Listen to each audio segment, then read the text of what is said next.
princípio, o que eu pensei para hoje, né? Uma segunda-feira meio morta, muita gente viajando, muita gente fora, né? Nessas... E que legal, Gisele, de Goiânia. Muita gente fora e sem conseguir, né, ter tempo ou acesso aqui para a internet. E aí o que eu pensei? Como a gente perdeu, né, a gravação da live sobre o protagonismo dos pais na educação dos filhos, eu pensei em retomar esse assunto. Não vai ser exatamente a mesma live, porque eu vou trazer outros aspectos aqui. Então, para quem assistiu, tem novidade aqui também. E para quem não assistiu, vai ter oportunidade hoje de assistir. E de qualquer forma vai ficar gravado e eu coloco lá no YouTube depois para vocês, tá bem? Eu tenho refletido muito, né? Eu tenho pensado muito, principalmente em função do que vocês vêm conversando comigo, né? Pelo direct. Muita gente me procura, me pede orientação, tem alguns temas que vão aparecendo e eu vou... Ih, que legal, Fortaleza! E eu vou tentando ajustar isso aqui da melhor maneira, né? Muito bem. E agora, nesse período de feriado aqui, eu me peguei pensando aqui, tentando me organizar em relação a esses temas. E eu vi que, a partir de agora de março, o que acontece, né? Eu vou entrar numa rotina realmente de volta ao trabalho. Esse primeiro mês de fevereiro é uma rotina ainda sem rotina. A gente está muito na correria do colégio e tudo mais. Mas agora, a partir de março, eu preciso retomar a minha rotina de trabalho. E com isso eu fiquei um pouco preocupada, né? Como é que eu ia conseguir dar conta, né, das minhas lives e de continuar aí com vocês sem deixar vocês aí, né? Eu tenho gostado muito desse trabalho, tenho visto os frutos que esse trabalho vem dando. Então a minha ideia é dar uma melhorada nisso, uma otimizada, digamos assim. E por isso, né, antes da gente começar aqui logo na live, eu vou pedir uma ajuda a vocês. Eu preparei hoje uma pesquisa, tá, para entender um pouquinho mais o perfil das pessoas que me acompanham. O perfil no sentido de número de filhos, a idade dos filhos, se esses filhos estão na escola ou não, qual a maior dificuldade de vocês, o que vocês gostariam de ouvir e que não ouviram ainda, em que áreas vocês precisam de mais ajuda, tá bem? Então eu vou depois mandar essa pesquisa por e-mail, vou disponibilizar o link da pesquisa também lá no grupo do Telegram, devo colocar o link lá no Instagram, também aqui no Instagram de alguma maneira, mas eu vou pedir para vocês me ajudarem a ajudar vocês. Com isso, eu vou conseguir ter mais ideias para eu poder me organizar de fato e atender vocês da melhor maneira, tá bem? Então, ó, gente, preste atenção, responde a pesquisa aí. Me ajuda aí um pouquinho, tá bom?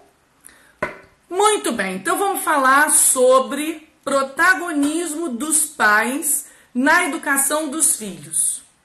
O que é isso, né? Então, antes da gente entrar diretamente no tema, a gente tem que... Vou só recordar aqui um pouquinho o que é educação, né? A gente está falando de educação de filhos. Então, o que é isso? É diferente educar um filho, educar um aluno, educação dada no colégio, educação dada na igreja. O que é isso, né? O que de fato é educação? Então, vamos lá. A educação, a gente pode considerar a educação como uma ciência, mas também como uma arte. Eu estou tentando diminuir aqui o brilho do meu computador. E por que ele não diminui? Vamos lá. Agora sim, não dá muito reflexo aqui nesses óculos. Então, ciência e arte. Por que educação é ciência, né? Por quê? Porque como qualquer ciência, a educação a gente precisa conhecer, a gente precisa estudar, a gente precisa entender quais são os princípios, quais são as bases para poder se educar um filho. E com isso a gente precisa de dedicação a esse estudo, de dedicar a esse conhecimento, tá bem? Então a educação é ciência, mas ela não é apenas ciência. Educação é uma arte, por quê? Porque apesar de existir essa base com regras e com definições, ela é algo onde nós não temos, de fato, regras fixas. Onde essas regras gerais, onde essas condições gerais vão ser aplicadas a pessoas distintas, com características distintas. Então, vai caber ao educador, então no nosso caso, a mãe e o pai, pegar esse conhecimento, tudo isso que ele estudou e que ele entendeu, e adequar isso para cada um de seus filhos. Então não adianta nem eu estudar e achar que eu vou colocar isso em prática da mesma forma para todos os meus filhos em casa. Não vai. Tá? Você vai precisar estudar, entender essas bases, entender as propostas e adequar cada uma dessas propostas ao seu filho. Então por isso é que é arte. É algo individual, é algo especialíssimo. Tá bem? Muito bem. O que acontece? Nós, enquanto pais, né, infelizmente, nós não nascemos sabendo. Nós nascemos aqui com algumas intuições, né, mas a gente nasce sem saber de fato o que é educar um filho. Como que a gente faz isso? Né? Eles não vêm com um manual de instrução. Nunca ninguém. Eu quero perguntar aqui, se tiver alguém, me diga, porque vai ser um bom estudo de caso para mim, né? Quem aqui, a mãe, né, sentou com você e falou: olha, meu filho, olha, minha filha, vem cá, eu preciso te ensinar a educar filhos. Senta aí e anota algumas coisinhas que eu vou te falar, porque a hora que você tiver filhos, vai ser muito importante você saber disso. Alguém aqui recebeu esse tipo de orientação? Alguém aqui fez, né, alguma faculdade para educar filhos? Né? Isso não existe. Então, é um conhecimento que anda, que foi perdido, né? Principalmente por quê? Né? Porque a nossa sociedade mudou. Né? O que aconteceu? Né? Nós deixa eu voltar aqui. Nós vivíamos aí há 2 gerações, pelo menos, a geração dos nossos avós, né, da minha avó. Eu devo ser bem mais velha já que vocês aí, mas a geração da minha avó, por exemplo, era uma geração onde você tinha as famílias numerosas e onde as meninas eram, em geral, educadas, né, para serem donas de casa e para serem, consequentemente, mães. E além dessa educação, dessa preparação que que as meninas recebiam em casa, elas tinham uma vivência de educação de filhos o dia inteiro, durante toda a sua vida. Como assim, Adriana? Como assim? Vamos pensar. Olha lá, começou uma família, né? A mãe tem lá seu primeiro filho, o segundo, o terceiro, o quarto. Quando chega o 4º filho, presta atenção, o primeiro, ele já tem uma certa idade, ele não fica bebê não. Deixa eu contar essa novidade para vocês. Tá? Muitas vezes a gente se apavora, nossa, como é que tem 4 filhos? Gente, não são quadrigêmeos não, tá? Eles têm idades distintas, então eu não fico com 4 bebês ao mesmo tempo. Então, à medida que o 4º chegou, o mais velho já está bem grandinho, já tem condição, né, de ter as suas autonomias, de fazer as suas atividades e de não precisar de mim da mesma forma que um bebê precisa. Fecha esse parênteses aí, então.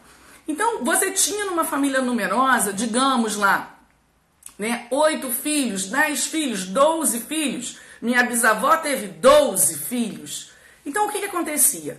os mais velhos, e principalmente as mais velhas, as filhas mais velhas, é lógico que naturalmente elas entravam na função para ajudar a mãe a educar os irmãos. Era o dia a dia delas. Elas viviam com a mão na massa, educação de filhos. A mãe não precisava sentar e dar aula no quadro explicando como é que educa filhos. Por quê? Porque aquela filha, ela estava vivendo aquilo na prática. Por quê? Ela estava ajudando a educar os irmãos. Ela entendia que era birra, ela aprendia já a trocar fralda, que é mole, né? A dar mamadeira. Naquela época não era mole não, que era fralda de pano, tinha que lavar e passar. Mas enfim, então ela ia ajudando a mãe e com isso, na prática do dia a dia, ela ia aprendendo. Tá certo? E aí o que acontecia? Quando a filha mais velha casava, né? As primeiras, as mais velhas casavam, e em geral casavam cedo, né? Essa é uma outra diferença na nossa sociedade hoje em dia. Nós, mães, acabamos casando muito mais tarde em relação a 2, 3 gerações atrás. Então, uma moça, né, há 3 gerações atrás, 18, 19, no máximo 20 anos, ela estava casando. Tá certo? E numa família de 12 filhos, vamos lá. A hora que a mais velha está casando, você ainda tem os pequenininhos lá em casa. Então essa mais velha casava, em geral tinha filhos logo em seguida, e aí o que acontecia? Ela pedia um apoio para a mãe. Ou para quem? Para as irmãs. Ela tinha lá umas irmãs mocinhas de 10, 12, 15 anos que podiam ajudar nesse processo. Então, as mais velhas aprendiam diretamente com a mãe, botando a mão na massa com os irmãos, e as meninas mais novas aprendiam com quem? Com os sobrinhos, né? Aprendiam das suas irmãs tudo isso. Então, era um ciclo virtuoso de vivências e aprendizados sobre educar filhos, tá certo? Então, isso era um legado que era passado, né, de geração em geração.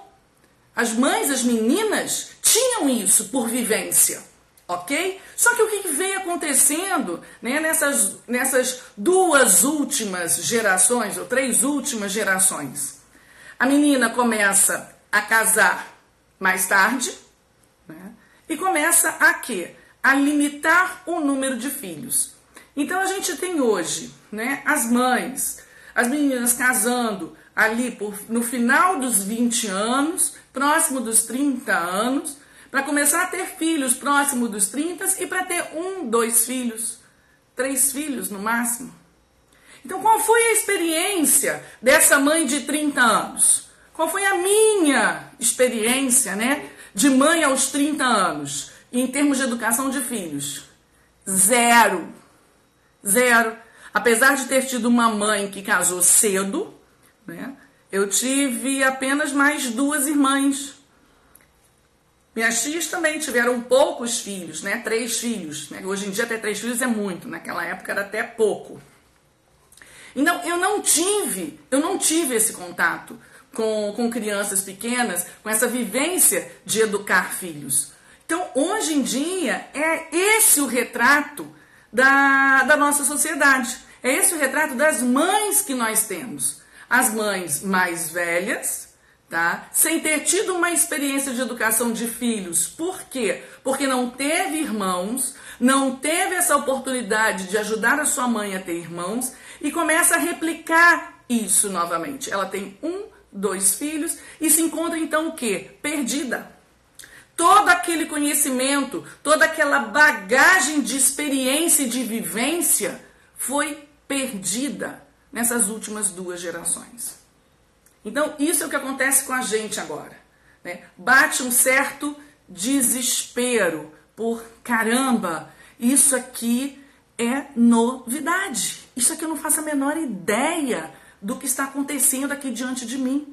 Eu tenho um bebê, eu faço um cursinho ou outro ali para aprender a trocar fralda, aprender a amamentar, aprender a preparar mamadeiras e o educar mesmo. Como é que eu faço isso, né? Então, essa é uma questão muito importante que a gente precisa, né, ter em conta. Vivemos uma situação de sociedade onde o que essas mães, o que nós mães passamos a pensar? Olha, já que eu não sei, já que eu não entendo disso, o que eu vou fazer? Eu vou procurar alguém que entenda.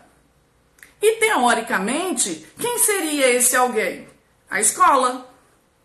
Então, não tem problema não entender de educação de filhos. Eu vou colocar lá na escola e a escola vai resolver esse problema para mim. A escola vai educar por mim, ou então a escola vai me ajudar nesse processo, né? Por quê? Porque além do fato de nós mães estarmos casando mais tarde e com menos filhos, qual é o outro detalhe aqui que entrou de novidade na nossa sociedade?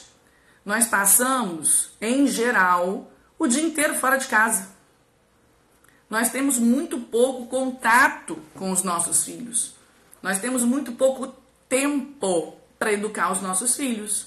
Então, já que os nossos filhos passam tanto tempo na escola e a escola, teoricamente, está habilitada a educá-los, eu vou ficar aqui muito tranquila. Eu vou botar na escola, vou procurar uma excelente escola, a escola mais badalada, mais confiável. Vou deixar os meus filhinhos lá e vou ficar tranquila, porque eles vão sair de lá educados. É isso que acontece? Hã? A gente até coloca, mas educados eles não saem. Pelo contrário, saem deformados muitas vezes. Tá certo? Então, é esse o chamado, é esse o alerta, né? É essa sacudida que eu quero trazer aqui para vocês. Nós, pais, não podemos delegar a educação dos nossos filhos na escola, ou a avó, ou a babá, que muitas vezes isso acaba acontecendo. A condução desse processo tem que estar na nossa mão. Tem que estar na nossa mão. A gente precisa entender desse processo para poder assumir esse processo, tá? E a primeira coisa que a gente precisa entender é o seguinte: nossos filhos, eles precisam de uma educação integral. E o que é uma educação integral? Eu primeiro preciso entender que meu filho é uma pessoa. E uma pessoa, ela tem uma integralidade, ela tem um todo. E eu preciso enxergar para esse todo, para cada uma das partes deste todo, para que eu possa educar o meu filho, para que eu possa alcançar de fato cada uma dessas partes e não deixar nada de fora. Tá bem? Então, uma pessoa humana, né, uma criança, ela tem corpo. Ela tem corpo. E esse corpo, ele precisa, né, ser treinado, ele precisa ser educado, ele precisa ser orientado. Ele não é somente cuidado, tá bem? Lógico que exige, o corpo exige cuidado, não é? Mas ele também exige aí um conhecimento para que eu possa desenvolver a educação do meu filho de forma integral. Aí, Adriana, o que você quis dizer com isso? Que confusão, né? Poxa, eu já alimento meu filho, eu já dou banho no meu filho, eu cuido dele quando ele está bem, ele está resfriadinho, dou a medicação, agasalho o meu filho. Que mais que eu preciso fazer em relação ao corpo dele quanto à educação? Muita coisa. Você precisa, primeiro de tudo, saber que seu filho, para ele desenvolver toda a capacidade intelectual dele, toda a inteligência dele, ele precisa ter um cérebro bem desenvolvido. E o que de fato desenvolve o cérebro, sabe o que é? É o movimento, é a motricidade do seu filho. Ou seja, se você, logo nos 3 primeiros anos, não trabalhou, não esteve atento ao desenvolvimento motor do seu filho, você vai estar comprometendo todo o restante do desenvolvimento cognitivo e intelectual do seu filho. Não brinca. É isso aí. Então, para eu ser protagonista da educação do meu filho, eu preciso entender isso. Eu preciso saber o que uma criança até 3 anos precisa ter em termos de desenvolvimento motor. Como ela deveria estar aos 3 anos em termos de equilíbrio, movimentação, lateralidade, dissociação dos membros. A Adriana nunca ouviu falar nisso. Pois é. Vai deixar isso para a escola? E se a escola também nunca tiver ouvido falar nisso? Então a gente precisa conhecer isso. E depois, dos 3 aos 6 anos, né, todo esse processo de desenvolvimento motor, coordenação ampla, coordenação fina. Depois chega lá na fase da alfabetização. Gente, meu filho não alfabetiza por nada.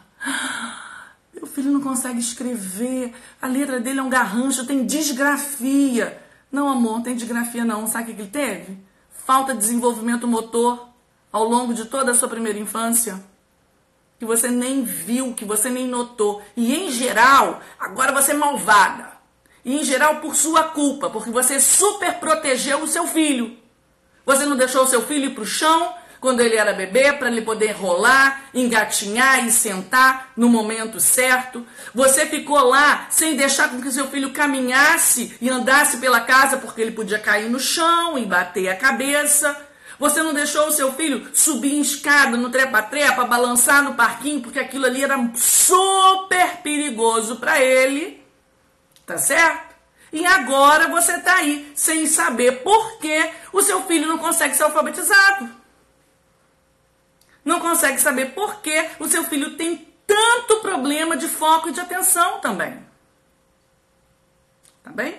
Então, olha só, isso porque eu tô falando só da primeira dimensão, que é a dimensão corporal. Que a gente tem que estar entendendo disso, que a gente tem que estar à frente disso, para poder chegar na escola e saber, ô escola, vem cá, qual o programa de desenvolvimento motor que vocês apresentam aqui para mim? Né? O que vocês fazem? O que vocês desenvolvem aqui no meu filhinho de 0 a 3 anos? E depois de 3 a 6? O que vocês estão fazendo? Qual é a intenção de vocês? Não, aqui eles brincam, eles estão livres, tá? Brincam e qual é a intenção? Se a escola não tem capacidade de explicar qual a intenção que ela tem com o trabalho motor, a escola está perdida, tá bem? Mas se você sabe, você tem condição de orientar na escola e cobrar isso da escola. Ou buscar uma escola, vai conseguir perceber para buscar uma escola que entenda disso. E que possa ser sua aliada nesse processo, onde você é a protagonista e não a escola. Tá certo? Então vamos lá. Segunda dimensão. Então a gente falou do corpo, a questão da inteligência, né? Nossas crianças têm inteligência e a inteligência ela é desenvolvida. A gente pode atuar para desenvolver a inteligência dos nossos filhos, para educar essa inteligência, né? Então, o trabalho, principalmente nessa primeira infância, para desenvolver o quê? A memória dos nossos filhos, né? Foi apregoado por aí, por determinadas ideologias, de que decoreba era uma coisa muito ruim. Lógico, a decoreba pela decoreba, você aprender só porque você decorou, realmente não tem função. Mas você memorizar, tá? Fatos, estruturas, isso é fundamental para o nosso cérebro. Tá certo? Uma criança que consegue memorizar estruturas, ela consegue depois pegar essas estruturas e desenvolver essas estruturas. Se uma criança não tem um repertório de memória, como é que ela desenvolve toda a criatividade dela? Toda a inteligência dela. É preciso criar um repertório de memória na cabeça dos nossos filhos. Nunca fiz isso. Pois é, não sabia, não parou para se interessar tanto, né? Hoje em dia, o que acontece, gente? A gente tem uma vantagem tremenda, sabe qual é? O avanço dos estudos na área de educação, tem muita gente boa pesquisando e desenvolvendo tudo isso. E deixando isso muito acessível a gente. Então, tudo que era feito há um tempo atrás, nessa área da educação, principalmente de uma forma sem grandes consciências, hoje a gente pode ter essa consciência perfeita, tá certo? Perfeita não, né? Mas lá, bem alta, essa consciência, um nível de consciência bem alto, para que a gente possa atuar, tá bem? Então a gente precisa trabalhar a capacidade de pensar dos nossos filhos, a capacidade criativa deles, a capacidade de imaginação, tudo isso, né, a gente pode desenvolver e ajudar os nossos filhos. Faz parte do processo de educação. E terceira dimensão, e uma grande dimensão muito importante, fundamental aí, que é a educação da vontade. Esse motor firme e forte e potente que todo ser humano tem, que é a vontade.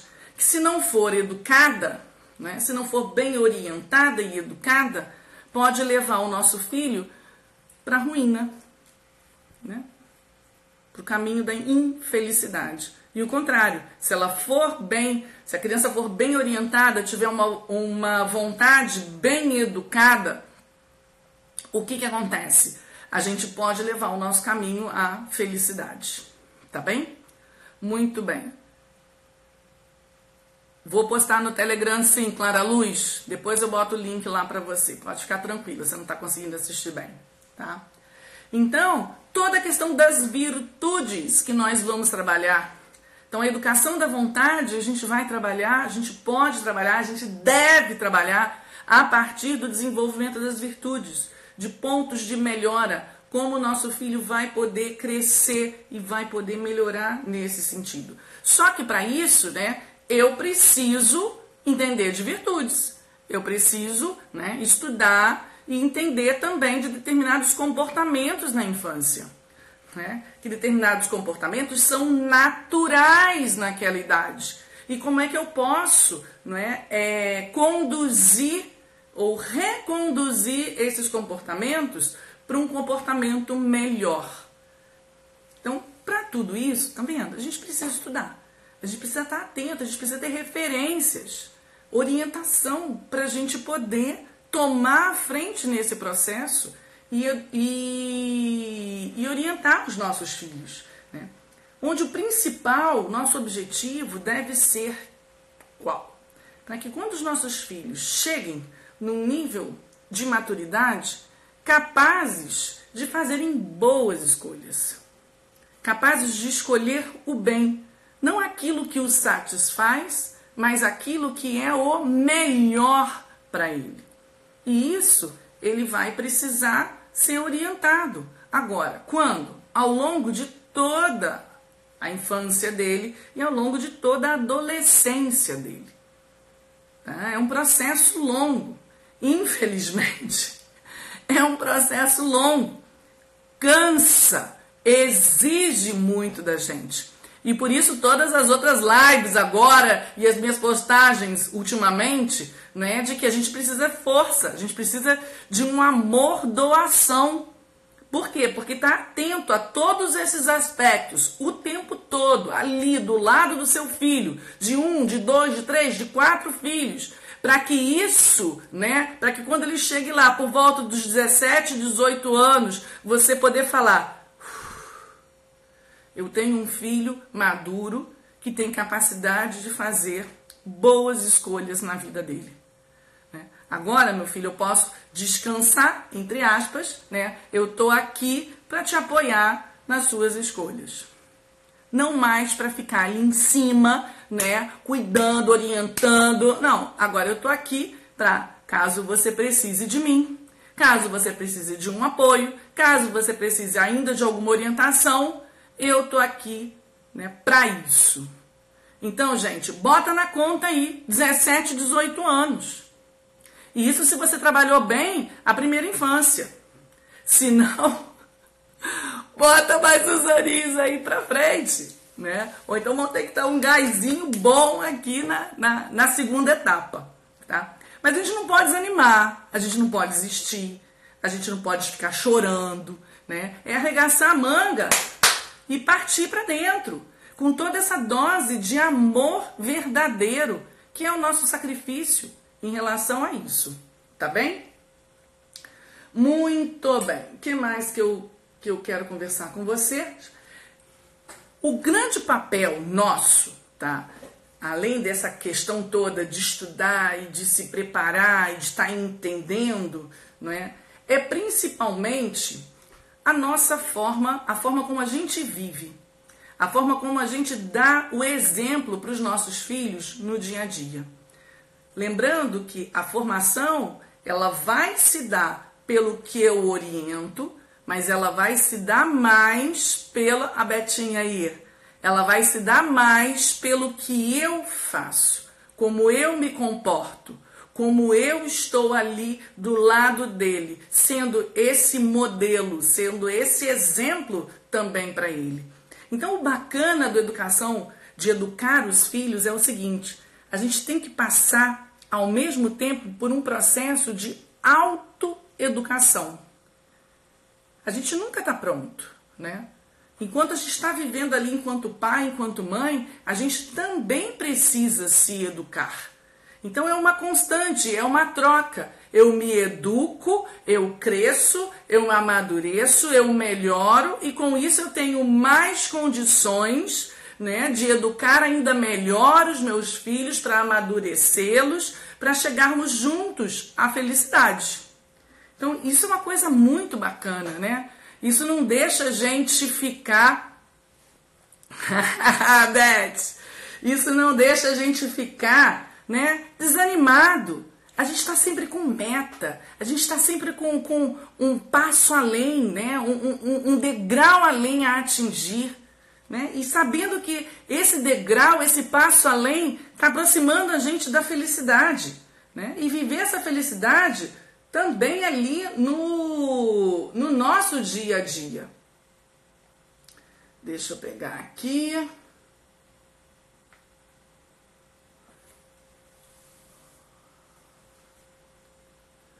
Muito bem. Tem uma outra coisinha aqui que eu queria... Então, entendendo isso, né? Que a nossa família, a nossa casa, é o primeiro ambiente de educação dos nossos filhos. Primeiro ambiente. Então, a gente tem que estar, né? Primeira coisa, pai e mãe alinhados dentro desse ambiente, procurando trazer uma harmonia para esse ambiente.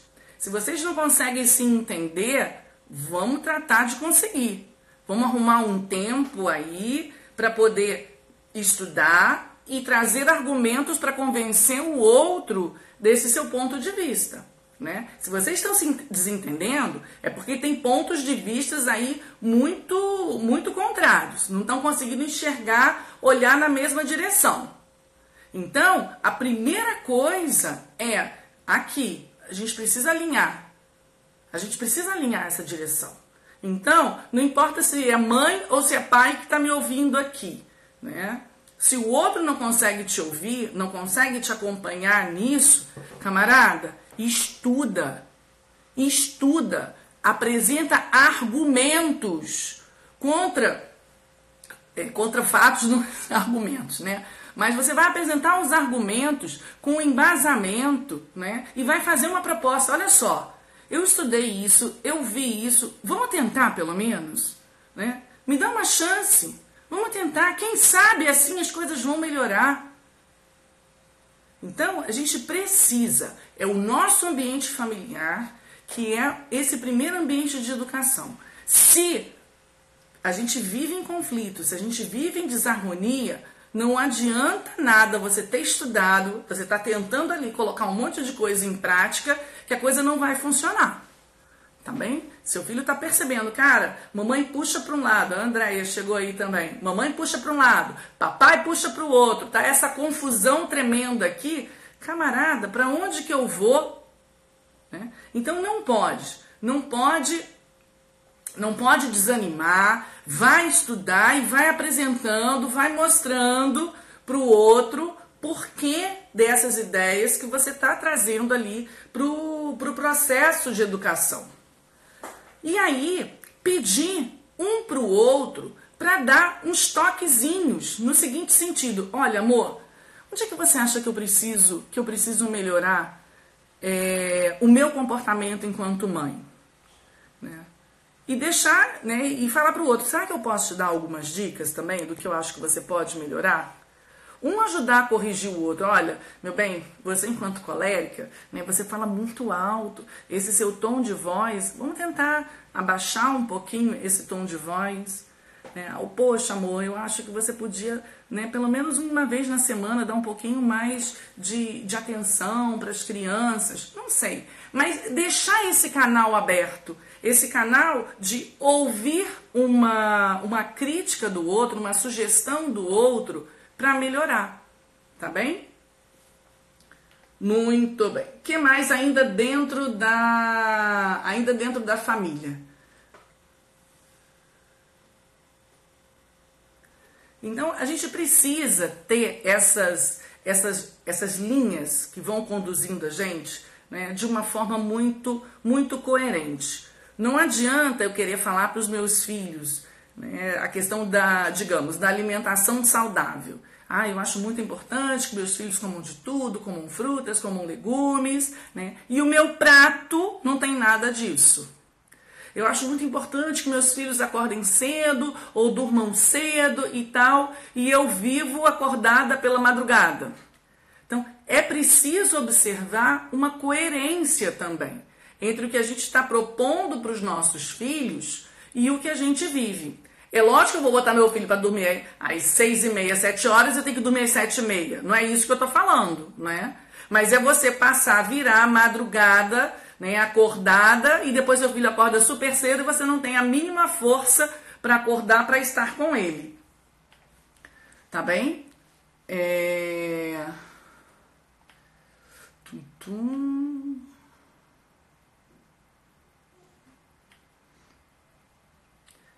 Então, o que acontece, né? A gente estudou, começou a se interessar aí, né, pelos vários aspectos da educação integral dos nossos filhos. Comecei a buscar alguns livros, algumas aulas, muito bem. Estou aqui alinhada com o meu marido, a gente consegue conversar, a gente está conseguindo trazer um clima de harmonia aqui para casa.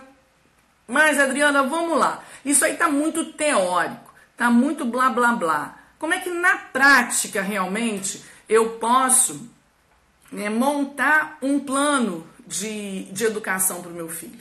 Porque é isso, gente. A coisa só vai, de fato, acontecer se você conseguir concretizar um pequeno plano que seja para você tocar aquilo e poder acompanhar, tá? Então, aquela velha história da Adriana. Caderninho com cada um dos filhos. E aí você vai colocar lá: metas para o desenvolvimento do corpo do Joãozinho. Então o Joãozinho tem ainda 2 anos. O que o Joãozinho precisa estar bem desenvolvido? Eu vou lá, eu vou estudar, eu quero saber marcos de desenvolvimento de motor para uma criança de 2 anos, né? Tem que já estar andando com determinado equilíbrio, tem que conseguir engatinhar bem rápido. Adriana, mas meu filho não engatinha mais, ele anda. Pois é, mas ele devia engatinhar mais, sabia? O movimento do gateio é um movimento importantíssimo para o desenvolvimento do cérebro do seu filho. Pois é. Então, esses pequenos detalhes que você vai colocando aí. O desenvolvimento físico, o desenvolvimento intelectual, né? Quais são os planos? E agora o Mariazinha já está com 6 anos, ela vai mudar de escola, né? Quais são as perspectivas que eu quero, né, que eu tenho ali para ela nessa mudança? Não, porque agora eu quero que ela aprenda muito inglês. Não, agora já está na hora de aprender um instrumento, eu quero que ela toque um violino, que seja, né? Então, para isso, você precisa montar um plano. Você não pode, que eu volta e meia volto aqui e martelo na cabeça de vocês. O educar os filhos não pode ser no improviso, não pode ser na base do modismo, né? Tá todo mundo falando agora em educação bilíngue. Então é porque educação bilíngue deve ser a melhor coisa do mundo, porque tá todo mundo falando. Então eu vou colocar meu filho agora numa educação bilíngue. Tá. Você estudou o que é educação bilíngue? Você sabe o que é educação bilíngue? Você parou para buscar se existe algum contra na educação bilíngue? Gente, é isso. A gente não pode ser refém de modinha do que aparece por aí, não. Você é o protagonista da educação do seu filho. Não é porque está todo mundo, né, indo para a educação bilíngue que você vai, que nem estouro da boiada, atrás da educação bilíngue, sem saber se aquilo é realmente o que o seu filho precisa. Não, mas agora todo mundo está trabalhando robótica. Então meu filho vai ter que fazer robótica. Seu filho vai ter que fazer robótica? Gente, a gente tem que ter senso, tá? A gente tem que ter senso. E tem que, por isso, novamente, buscar estudar e entender a vida do seu filho. Não, mas a minha vizinha aqui fez, a minha prima falou que é ótimo. Tá bom, ela falou que é ótimo? Então, pega lá os motivos dela e procura saber se tem algum senão, se tem algum porém. Vai conversar com pessoas que entendam também dessa área, desse assunto. Vai trocar ideias, né? E aí vai sim botar aquilo no plano. Não, eu acho ótimo. Acho que realmente uma educação bilíngue é o que a gente precisa para quando o Joãozinho tiver 7 anos. Ou então não, quando ele tiver 15 anos. Ou então não, quando ele tiver 2 anos. Só que para isso você precisa estar ciente do que está acontecendo, do que é aquilo que você quer colocar ao seu filho. Tá bem? Então, além disso, né, um programa, como é que você vai trabalhar a educação da vontade do seu filho? Como é que você vai educar o seu filho nas virtudes? Qual a melhor época para se trabalhar determinadas virtudes, né? A gente tem os períodos sensitivos. Então, tem períodos, né, que é muito mais fácil você trabalhar determinadas virtudes. A ordem, por exemplo. Se você trabalha com seus filhos desde muito pequenininhos, eles conseguem internalizar esse hábito e se transformar de fato em virtude. Vai começar a trabalhar a ordem com um adolescente de 13 anos. Você vai ver qual vai ser o seu nível de sofrimento aí. A dificuldade que vai ser. Vai até conseguir. Pode até conseguir. Tá certo? Mas o desgaste, né, todo o sofrimento em cima daquilo vai ser muito maior. Por quê? Porque você perdeu o timing. Tá? Então, até para as virtudes, existe timing aí para a gente trabalhar. Esse é um dos assuntos que eu quero ver se eu trago aqui para vocês também. Né? Como a gente vai trabalhar, como é que a gente pode trabalhar as virtudes, qual o melhor momento para a gente iniciar cada uma desse trabalho de virtudes com as crianças. Tá? Depois, educação da afetividade. Né? Nossas crianças têm sentimentos. E esses sentimentos precisam ser educados. A gente não pode deixar nossas crianças à mercê dos sentimentos, que é o que a gente vê acontecendo muito hoje em dia aí, né? É o prazer, é o querer pelo prazer, é o querer pelo gostinho que aquilo dá, não consegue saber esperar, não consegue fazer nada que lhe desagrade, né? Por quê? Porque está com essa afetividade aí totalmente desordenada, precisa ser educada. E o que você está fazendo para isso? E um outro aspecto também, que é uma outra dimensão da pessoa humana, que é a dimensão espiritual. A gente não pode esquecer, nós temos uma alma espiritual, tá bem? Se você não acredita, ok, esquece, adianta esse pedaço, não precisa ouvir, tá? Mas para quem acredita, para quem consegue, né, entender e perceber que nós, seres humanos, temos uma alma espiritual, então é importante que a gente também trabalhe essa alma. É importante que a gente também eduque os nossos filhos para a fé. Aí, Adriana, olha só, eu acredito, tá bom? Eu sei que meu filho tem uma alma espiritual, só que o que acontece? Eu quero dar liberdade para ele escolher. Eu não vou impor religião para o meu filho, tá certo? Então, quando ele for maior, ele escolhe, tá bem? Tá. Agora, você não impõe vacina para o corpo do seu filho? Hein? Por que você não deixa, quando ele tiver 18, 19 anos, ele escolher qual é a vacina que ele quer tomar? Né? Você não faz isso. Né? Por que você não deixa o seu filho escolher com 18 anos qual a escolinha que ele vai começar a estudar? Por que você já impõe uma escola para o seu filho logo cedo? Hein? Então, por que para educar, orientar o corpo biológico do seu filho, você já pode definir e apresentar um caminho para ele? Por que para educar a inteligência do seu filho, você já, logo que ele nasce, você já pode definir e apontar um caminho para ele? E quanto o espírito dele, a alma dele, que é uma dimensão importantíssima, você deixa largado. Pela liberdade dele. Liberdade dele não, amor, para a infelicidade dele. Para a infelicidade dele. Você precisa apresentar essa educação do espírito desde muito cedo. Você precisa vacinar o seu filho. Você precisa apresentar para o seu filho aquilo que você crê.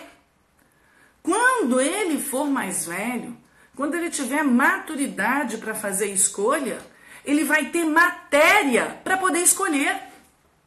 Se ele não foi apresentado a nada, ele não tem nada a escolher. Vai ter um vazio tremendo diante do seu filho. Então, apresente, eduque espiritualmente o seu filho. Mais tarde, quando ele tiver essa maturidade, ele vai escolher. Não, eu não quero ser engenheiro, eu quero ser médico. Não é você que vai definir a carreira do seu filho. Não é você que vai definir se o seu filho vai fazer musculação, corrida, ou se ele vai ser um grande sedentário na vida. Isso vai ser fruto da escolha dele, assim como a prática religiosa do seu filho. É ele quem vai fazer essa escolha. Só que como ele vai escolher se você não apresentou nada para ele? A título dessa besteira de que meu filho vai ter liberdade de escolha. Não vai, amor. Acredita nisso? Se você não mostra o que está aí fora, é que vai ocupar o lugar. E o que está aí fora, sabe o que faz? Mata o espírito do seu filho. Mata. Tá bem? Então, não tenha o menor pudor, não tenha o menor medo de mostrar para o seu filho aquilo que você acredita. Tá bem? Agora, mais um parênteses aqui, nesse aspectozinho. Tá bem? Nós não falamos que o bacana, o lindo da educação é que a gente se educa também, que a gente vai crescendo junto com essas oportunidades. E aí vai chegar esse momento. Adriana, sabe o que acontece? É que eu acredito, mas eu acredito mais ou menos. É que eu acredito, mas não pratico nada. Então, na verdade, eu dou essa desculpinha de liberdade, é porque eu já estou fazendo essa escolha por nada. Então, camarada, aproveita essa oportunidade e se educa espiritualmente também. Olha que maravilha! Que oportunidade que a vida está te dando com esses seus filhos, para que você se eduque espiritualmente também e possa ter matéria para poder educar os seus filhos. E nesse aspecto, ser coerente, né? Para aqueles que já têm uma prática religiosa, uma vivência de religião, que sejam coerentes na sua vivência. Quantas famílias que eu conheço, que eu presencio aqui na minha paróquia, enquanto é época de catequese, né, as crianças, a missa das crianças está lotada de criança, que os pais deixam a criança na porta e vão embora. Quando acaba o período da catequese, quando entra a catequese de férias, vai lá na missa para ver. Tem ninguém de criança. Tá certo? Então, é uma incoerência grande nesse sentido. Então, até para isso, a gente precisa ter coerência. Não, mas eu botei numa escola religiosa, seja ela católica ou evangélica, né? E lá, a escola vai dar conta de educar espiritualmente meu filho. Vai nada, camarada. Você é o protagonista disso. Você precisa assumir isso. Que bom se você tem uma escola, não é, que possa te dar um apoio nesse sentido. Tá bem? Mas você que tem que assumir isso. E tem que assumir com todos os aspectos das outras áreas de educação. Ou seja, também trazer coerência naquilo que você prega e naquilo que você faz dentro de casa em relação a isso. Tá bem? Então, isso é mais um ponto muito importante do que eu quero comentar aqui com vocês, tá? Que é a questão da colaboração com a escola. Colaboração com a escola. A gente precisa saber escolher quem vai nos apoiar nesse processo. Que bom que a gente pode ter pessoas que nos apoiem. Por exemplo, né? Eu tenho uma mãe que consegue entender o meu processo de educar os meus filhos, ela consegue entender isso e ela consegue me dar um apoio nisso. Que bom! Mas às vezes você pode ter uma mãe que não consegue te entender, né? E que joga contra, e que te atrapalha nesse processo. Então você sabe que você não vai poder contar muito com ela. Não, Adriana, mas eu tenho uma irmã que me ajuda e que está bem alinhada comigo. Ótimo, que bom. Eu tenho a minha sogra, excelente, está alinhada aqui com os meus valores, ela entende aqui o meu processo, excelente. Mas no geral, a gente não tem, né? No geral, a gente não tem essas pessoas. No geral, quem deveria ser uma grande pedra de apoio nesse processo seria a escola. A escola deveria ser esse nosso grande apoio, tá bem? Só que para isso, a gente precisa, como eu já falei, eu estou sendo repetitiva, mas para entrar na cabeça, tá? Para isso, eu preciso entender exatamente o que eu quero da educação dos meus filhos, para poder buscar uma escola coerente com aquilo que eu quero oferecer para os meus filhos. A gente precisa buscar a escola que tenha ali um mínimo de alinhamento com todos esses planos que eu estou fazendo aqui de educação, tá? No sentido físico, no sentido intelectual, no sentido de formar em virtudes, ou seja, formar vontade, desenvolver a vontade do meu filho, no sentido de formar a afetividade do meu filho e no sentido de formação espiritual. Aí, Adriana, eu nunca pensei nisso. Pois é, não pensou, agora está na hora de pensar. Por quê? Aí a gente vai buscar onde que a escola se alinha. Onde ela não se alinha com a gente tem que buscar dar um reforço triplicado em casa. Triplicado em casa naquela área. Adriana, na escola do meu filho só trabalha o intelectual. Tudo bem. Então, o restante todo é malhando em casa. Atenção triplicada em casa. Não, Adriana, a escola do meu filho consegue trabalhar bem a parte de virtudes e tal. Então, ótimo. Mas o resto vai ter que ter essa atenção. Então, a gente precisa estar atento e ver.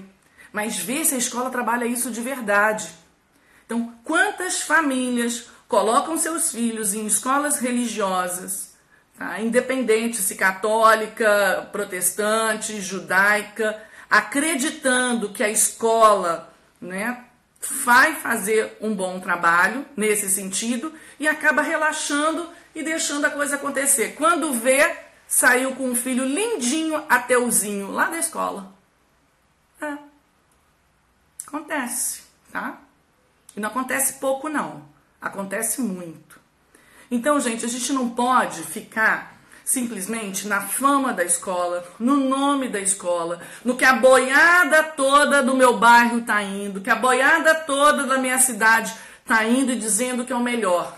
Peraí, você tem que verificar se de fato é o melhor. E o melhor é aquela escola que vai se alinhar com o projeto de educação que você e o seu marido definiram para o seu filho.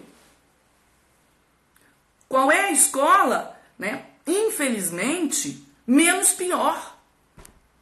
Às vezes a gente tem lugares aqui no nosso Brasil que a gente é obrigado a escolher a escola menos pior, tá? Então vai depender qual é o valor mais importante para vocês. O que para vocês é o mais importante formar e educar o seu filho? Ou tem determinadas áreas, Adriana, que eu não vou conseguir formar. Muitas vezes a questão intelectual, eu tenho uma limitação, eu não tenho como montar todo um programa para formar a inteligência do meu filho, né? Mas eu tenho essa escola aqui que forma bem nesse sentido. Então, ok, agora todo o resto você vai e se prepara para isso, tá bem? Gente, o tempo voou, já vai aparecer o reloginho aqui. E aí eu queria só dizer só mais um detalhe nesse sentido, porque muitas mães acabam e que se colocam aqui, né, achando que protagonismo na educação dos filhos é educar os filhos em casa, né, no sentido pedagógico escolar, né, que eu só sou protagonista da educação dos meus filhos se eu tenho uma escola em casa, se eu faço um homeschool com os meus filhos, tá? Não é isso, gente. Protagonismo na educação não é isso. Se você tem vocação para isso, tá? Se você tem uma circunstância que te permite fazer isso, ok. Não sou contra, tá bem? Mas que os outros que não fazem não se sintam aí para trás, não se sintam menos, não se sintam protagonistas da educação dos filhos. Não, nada disso, tá? O protagonismo ele é exercido quando os pais tomam as rédeas, quando os pais definem e sabem o que querem para os filhos, sabem quais são os melhores caminhos e buscam ajuda, tá certo? Para conduzir. Se eu posso, né, levar pelas minhas próprias mãos essa formação, digamos, de virtudes, né, eu assumo isso e faço. Porque a maioria das escolas não sabe nem o que é isso. Então você vai ter que assumir isso mesmo na sua casa. A formação da vontade dos seus filhos. A escola você nem sabe o que é isso. Formação da afetividade.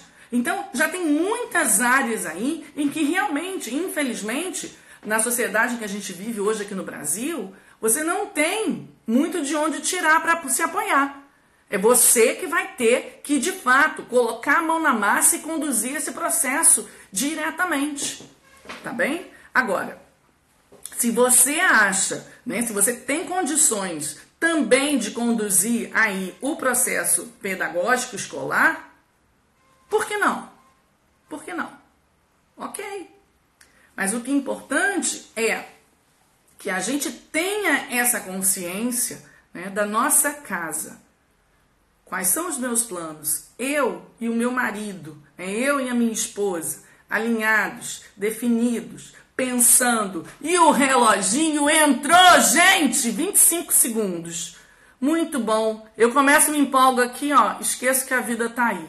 Então, ó, vou mandar por e-mail a pesquisa para vocês, tá? Não deixem de responder não, gente. Me ajuda aí, principalmente em relação aos temas, para eu poder me organizar e preparar umas coisas bem bacanas para vocês, tá bem? Quarta-feira tem live, hein, gente?